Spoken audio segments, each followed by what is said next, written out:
உள்ளிட்ட அனைவருக்கும் அன்பு வணக்கம். கருவாச்சி காவியத்தில் கவிப்பேரசு வைரமுத்து எழுதுவார்,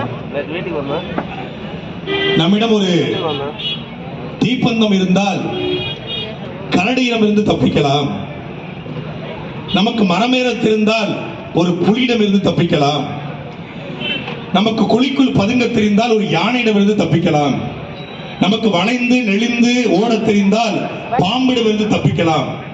இதுவரைக்கும் அவரு. ஆனா தப்பிக்கவே முடியாது, அது திமுகவுக்கு ஓட்டு போடுறது மட்டும்தான். இது நான் மொட்டை மாடியிலிருந்து குதிச்சா சத்தியமான் காப்பாற்றுவார் நம்புறதும், திமுகவுக்கு ஓட்டு போட்டு நாட்டில் நல்லது நடக்கு நம்புறதும் ஒண்ணுதான். Death confirm. நம்ம எல்லாரும் பார்த்தோம், நேற்று சட்டசபையில் மரியாதைக்குரிய தமிழ்நாடு முதலமைச்சர் ஐயா ஸ்டாலின் அவர்கள் நாளைக்கு மதுபான கொள்கையில ஒரு புதிய திருத்தத்தை கொண்டு வர போகிறோம். 1937 மதுபான சட்டத்திலே நானும் மரியாதைக்குரிய தமிழ்நாடு மதுவிலக்கு ஆயத்துறை அமைச்சர் முத்துசாமியும் பேசி ஒரு மாற்றத்தை கொண்டு வர போறோம்னு நான் கூட அதிர்ந்துட்டேன். ஓ பா, பரவாயில்லையப்பா, மரியாதைக்குரிய தமிழ்நாடு முதலமைச்சர் மதுவிலக்குல மாற்றத்தை கொண்டு வர போறாரு, மதுபான கடைகளை மூட போறாரு. பார்த்தா மதுவிலக்குல என்ன மாற்றமாமா, மதுபான கொள்கையில என்ன மாற்றமாமா, யாராவது கள்ளச்சாராயம் காய்ச்சினா 10 லட்சம் ரூபாய் அபராதம், யாராவது கள்ளச்சாராயம் காய்ச்சினா சாகும் வரை அவங்களுக்கு ஆயுள் தண்டனை. கள்ளச்சாராயம் காய்ச்சவனுக்கு 10 லட்சம் அபராதம். ஏன்? கள்ளச்சாராயம் குடிச்சவனு கொடுக்குறது. எப்பேற்பட்ட அரசு திராவிட மாடல் அரசு! கள்ளச்சாராயம் காய்ச்சினவனுக்கு இனிமேல் காய்ச்சினா அபராதம். எங்களை எதிர்த்து யாரும் இதுவரைக்கும் இல்ல, இதுவரைக்கும் நீ யாரும் அடிச்சது இல்ல. போன வாரம் ஒண்ணு அடிச்சேன், அது போன மாசம் சொல்லுவாங்க. அது மாதிரி இதுவரைக்கும் நீ பிடிச்சிருக்கிற கள்ளச்சார வியாபாரிகளை அவங்க மேல அந்த வழக்க போட்டுக்கலாம்ல, அவங்க மேல அந்த 10 லட்சம் ரூபாய் அபராதத்தை போட்டுக்கலாம்ல. இனிமேல் காய்ச்சினா 10 லட்சம் ரூபாய் அபராதம், சாகும் வரை அவங்களுக்கு ஆயுள் தண்டனை. இது மதுபான கொள்கையில மாற்றம். எப்பேற்பட்ட அரசு எப்பா! அதை விட இன்னொரு படி மேல போயிட்டார் தமிழ்நாடு நீர்வளத்துறை அமைச்சர் துரைமுருகன். இந்த கள்ளச்சாராயத்தை ஏன் குடிக்கிறாங்க நீங்க உங்களுக்கு தெரிஞ்சுக்கணும் அப்படிங்கிறாரு. ஏன் குடிக்கிறாங்க? டாஸ்மாக் சரக்குல கிக் இல்ல. ஐயா தினமும் குடிச்சு பாப்பாரு போல இருக்கு. தினமும் காலையில ஒரு அவுன்ஸ் போட்டுதான் சட்டசபைக்கு வர்றது. அப்புறம் ஸ்டாலின் எப்படி இருக்க? இந்த ஸ்டாலின் கிக்கே இல்லையா, அப்புறம் எப்படி சொல்றது? ஒன்னிய சரக்கு போட்டுதான் சட்டசபைக்கு வர்றது. அதை விட முத்துச்சாமி இன்னொரு மேல போயிட்டாரு. இந்த காலையில குடிக்கிறவங்க குடிகாரன்னு சொன்னாங்க, என்னால ஒத்துக்கவே முடியாது. அவங்க குடிச்சாதான் அவங்க கரண்டி அவங்க கை நிக்காரு. சித்தாளுக்கு குடிச்சாதான் கரண்ட் நிக்குமா? எனக்கு முத்துசாமியோட டிரைவர் காலையில ஒரு கட்டிங்க போட இருப்பாங்க. அப்புறம் முத்துசாமி எப்படி இருக்க, என்ன வேலை இன்னைக்கு என்ன பண்ணணும், என்ன முத்துசாமிங்கிற அப்புறம் என்ன ஒரு கட்டிங்க போட்டுக்க அப்புறம் அமைச்சராவது மண்ணாங்கட்டியாவது சொல்லு முத்து சொல்லு அப்படிதான் கேப்பாரு போல இருக்கு. ஏன்னா கட்டிங்க போட்டுதான் உள்ள போறது. அதுவும் நான் காலையில 8 மணிக்கு கடையை திறக்கலாம்னு யோசிக்க. எதுக்கு 8 மணிக்கு நீங்க திறந்து கஷ்டப்படுறீங்க? ரேஷன் கடையில கொடுத்துருங்க, மெடிக்கல்ல வச்சிருங்க, 24 hours நீங்க வீட்டுல இந்த நல்லி இருக்கு பாருங்க பைப்பு, அதுல விட்டு நாங்க பிடிச்சுக்கிறோம். அதுல விட்டு நீங்க மீட்டர் மாட்டி விட்டீங்கன்னா எவ்வளவு பிடிக்கிறோமோ அந்த மாதிரி காசு வாங்கிக்கோங்க. இபி மீட்டர் மாதிரி அசைச்சே போயிரும்ல. எவ்வளவு அருமையான ஐடியா எல்லாம் குடிக்கிறோம். புழைக்க தெரியாத போயிடுங்க, அழகழகா ஐடியா கொடுக்குறோம், வாங்கிட்டு அழகா வாழலாம். நன்றிக்குரிய மக்களை, 48,500 கோடி ரூபாய் வருமானம் வருகிறது என்பதற்காக இந்த அரசாங்கம் டாஸ்மாகை நடத்துவதாக சொல்றாங்க. ஆனால் இதே அரசுதான் பல லட்சம் கோடிகள் வருமானம் தரக்கூடிய ஆத்து மணலையும் கனிம வளத்தையும் தனியார் முதலாளிகளுக்கு விற்க விடுகிறது. உண்மையிலே அரசு நடத்த வேண்டியது எதை? அந்த ஆத்து மணல் குவாரிகளை, கனிம வள குவாரிகளை அரசு நடத்தணும், டாஸ்மாகை தனியாட்டு கொடுக்கணும். இதுக்கு தமிழ்நாடு நீர்வளத்துறை அமைச்சர் மரியாதைக்குரிய ஐயா துரைமுருகன் அவர்கள், ஒரு மூத்தவர், மொழிப்போர்ல ஈடுபட்டு வந்தவர், அவர் சொல்றாரு, நீங்க டாஸ்மாக மூடு சில பேர் சொல்றாங்க. யார் சில பேர்னா? யாரு? ஒரு ஆளு தான், ஒரே ஒருத்தர் தான் இந்த தமிழ்நாட்டில் 14 வருஷமா டாஸ்மாக மூடணும் சொல்லி ஒரே ஒருத்தர் தான். ஒருத்தருங்கிறது எங்களை சில பேர் தெரியாமல், என்னை பற்றி தெரியாமல் விமர்சனம் செய்கிறார்கள். யார சொல்றாரு? ஒருத்தர் தான். ஐயா தெரியாம விமர்சனம் இல்ல, உங்களை நல்லா தெரிஞ்சுக்கிட்டு தான் விமர்சனம் பண்றோம். உங்களை தெரியும், உங்க அப்பாவை தெரியும், உங்க குடும்பமே தெரியும்.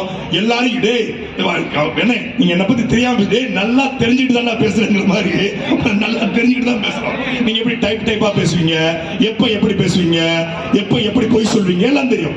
நீர்வளத்துறை அமைச்சர் துரைமுருகன் சொல்றாரு, டாஸ்மாகை நாம் இப்போது மூடுவது என்பது சுத்தி சுத்தி நெருப்பு எரிகிற பொழுது கற்பூரத்தை கையில் வைத்துக் கொண்டிருப்பது சமம். புதுச்சேரி, கர்நாடகா, கேரளா இந்த மாநிலங்களே பூர்ணமாக மது கிடைப்பதால் இப்போது நம்ம டாஸ்மாகை மூட முடியாது. சுத்தி நெருப்பு எரியும் போது கற்பூரத்தை வச்சுக்கணும். என்ன அருமையான விளக்கம். நான் கேட்கிறேன், சுத்தி நெருப்பு எரியும் போது என்ன மைத்துக்கு கையில கற்பூரத்தை வச்சுக்க, தூக்கி போட வேண்டியதானே? எதுக்கு வச்சுக்க கற்பூரத்தை? இது கர்நாடகா கொடுத்த விளக்கம். சுத்தி நெருப்பு எரியும் போது கற்பூரத்தை கையில் வச்சுக்க கூடாது.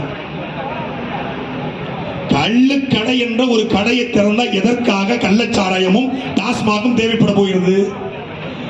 ஒரு ஆள் செய்ய முடியும், ஒருத்தர் நினைச்சா செய்ய முடியும். நாட்டினுடைய முதலமைச்சர் நினைத்தால் ஒரு நொடியில் தமிழ்நாடு முழுமையினுடைய இந்த மதுபான கடைகளை பூட்டிவிட்டு கள்ளு கடையை திறக்க முடியும். கள்ளு குடிச்சு எவனாலையும் சாக முடியாது. நம்ம தாத்தன் கூட்டம் காலத்துல கள்ளு குடிச்சான். கள்ளு குடிச்சு 14 பிள்ளை பெற்றான். எங்க ஆட்சிக்கு வந்து 8 பிள்ளை, இன்னொரு அம்மாவுடைய அம்மாவுக்கு வந்து 9 பிள்ளை, 14 பிள்ளைகள் பெற்ற. அன்னைக்கு இந்த கோட்டை குடிச்சு ஒத்த பிள்ளைக்கு வக்க இல்லாம போயிட்டான். வீதிக்கு வீது இன்ஃபர்டிலிட்டி சென்டர். இந்த டாஸ்மாக் சரக்கு குடிச்சு கள்ளு குடிச்சவன் இதுவரைக்கும் செத்ததாக செய்தியே கிடையாது. ஏன்னா கள்ளு என்பது உணவின் ஒரு பகுதி. 2016 நாம் தமிழர் தேர்தல் அறிக்கையில மக்களரசு.com என்கிற இணைய பக்கத்தில் இருக்கிறது.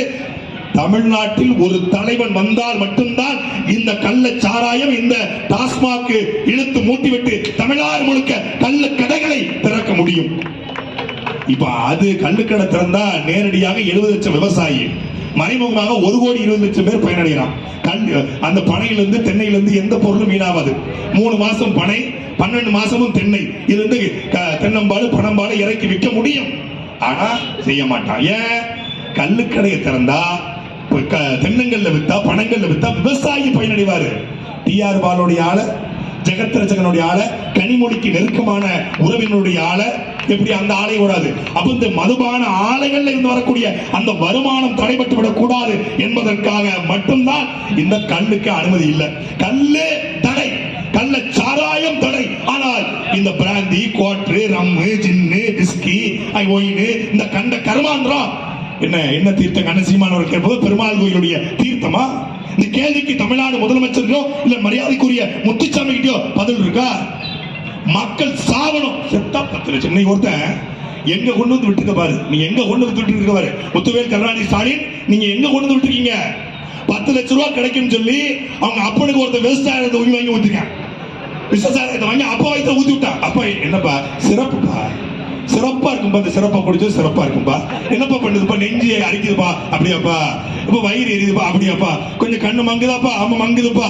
இப்ப ஏதோ புகைச்சலா இருக்குப்பா. அப்படித்தாப்பா இருக்கும். இருப்பாரு 2 minutes பா, you can go to the heaven பா அப்படின்ட்டா. சொர்க்கத்துக்கே அப்படி அனுப்பிட்டு இருக்கப்பா. என்னடா பண்ணிட்டு இருக்க? சாராயத்தை ஊத்திட்டு இருக்கப்பா. கள்ள சாராயத்தை 10 லட்சம் ரூபாய் ஆண்டி இருப்பான். சோழி முடிச்சு விட்டான். இப்படி ஊருக்கு நீ பார்த்து கிளம்புனாங்கன்னா ஊருக்கு இப்ப நானே எங்க அப்பாட்ட ரொம்ப நாள் எங்க அப்பாவை சேர்த்து பண்ணிட்டு ஒரு 10 ஊர் பக்கமே வரான்ப்பா. ஊர்ல வர கோயில் கூட பாக்கெட்டோட வர்றேன் வந்துடாதுன்றாங்க. அந்த அளவுக்கு தமிழ்நாடு அரசு நம்மளை கொண்டு தள்ளுது. 10 லட்சம் ரூபாய் கொடுத்தா எவன் வேணாலும் யார் வேணாலும் கொள்ளலாம் நிலைமைக்கு தள்ளி விட்டு போயிட்டாங்க. அப்ப அதை மாற்றம். கேட்கிற கேள்விக்கு பதில் கிடையாது. நீ சட்டசபைக்கு அனுப்பணும் வை, வேட்டியே கட்டி வர மாட்டாங்க. நாங்க என்னங்க பூரா திமுக காரங்க பேண்ட்டுக்கு மாட்டீங்க இல்லங்க, ரொம்ப கலட்டுறாங்க, ரொம்ப கலட்டுறாங்க. எங்கிட்ட புகுந்து கலட்டுறாங்க தெரியல, பிளட் ராஸ்கல்ஸ் அப்படிமாங்க. பேண்ட்டுக்கு மாறுவாங்க. பாருங்க, நீங்க எழுதிச்சுக்கோங்க. சத்தியமா நடக்க போகுது. நாங்கள் கும்பிடுற சாமிக்கு சக்தி இருக்கும்னா, என் பாட்ட முருகனுக்கு சக்தி இருக்கும்னா, சத்தியமா 2026 திமுக கதற சட்டசபைக்கு ஓடுவான், ஓட விடுவான். நிறைய பேர் நாங்கள் லிஸ்ட் போட்டு வச்சுக்கிறோம். நிறைய லிஸ்ட் இருக்கு. திமுக சீமான இந்த கிளி திட்டுறாங்க, சீமான அவதூறு பறவைகள் அமைதியா இருக்க வச்சிருக்கோம்டா. டேய் வச்சிருக்கோம். கள்ளக்குறிச்சியில போட்ட மாதிரி பல பேரை புழக்கிறதுக்கு காத்திருக்கிறோம். நீச்சோ பேச்சோ அன்போ அடியோ மோதாட்டி நம்ம அடியா இருக்கணும். மோதாட்டி சும்மா நம்ம அடிக்கல பிரபாகரன். உண்மையிலே நாங்கள் வாழ்ந்து கொண்டிருக்கிறோம். தொலைச்சு கட்டிவிடுவோம், தொலைச்சு கட்டிவிடுவோம். இவ்வளவு பெரிய பரப்பளவு விக்கிரவாண்டி தொகுதி 42 கிலோமீட்டர் பரப்பளவு சுத்தி முத்தி நாங்க வர்றோம். அண்ணன் சீமானோடு கிட்டத்தட்ட 8 நாட்கள் வரணும், 8 நாட்கள் இருக்க போறோம். இந்த களத்துல நான் பார்த்தா ஒரு குளத்துல கூட தண்ணி இல்லை, ஒரு குளத்துல கூட ஒரு குட்டையை பார்க்கல, ஒரு கண்மாயை பார்க்கல, ஒரு தாங்கல் இல்ல, ஒரு ஏந்தல் இல்ல, ஒரு கரணை இல்ல, ஒரு இடத்துல கூட தண்ணி இல்ல. இந்த 60 ஆண்டு கால திமுக ஆட்சி, அதிமுக ஆட்சியில ஒரு குளத்தை கூட வெட்டாத இவர்களுக்கு என்ன மைத்துக்கு நீ ஓட்டு போட வேண்டிய இளைய தலைமுறை சிந்திச்சு பாரு.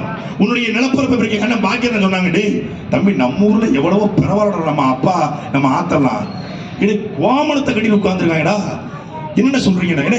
100 வருஷத்துக்கு முன்னாடி தமிழ்நாடு எப்படி நம்ம கற்பனை பண்றோமோ அப்படி இருக்காங்க. கிராமங்கள்ல நம்ம பெரிய சித்தப்பெல்லாம் கோமணத்தை கட்டி உட்கார்ந்துருக்காங்க. கோமணம் கூட இல்லாம உட்கார்ந்து நாசமத்து போற திமுக காரங்களே, உங்களுக்கு ஓட்டு போட்டு என் ஆத்தனும் தாத்தனும் இன்னைக்கு கோமணம் கட்டிட்டு இருக்காங்க. கோமணம், ஒரு கோமணத்துக்கு கூட பக்கத்துல நிலமாக இந்த நிலத்தை மாத்திட்டான்.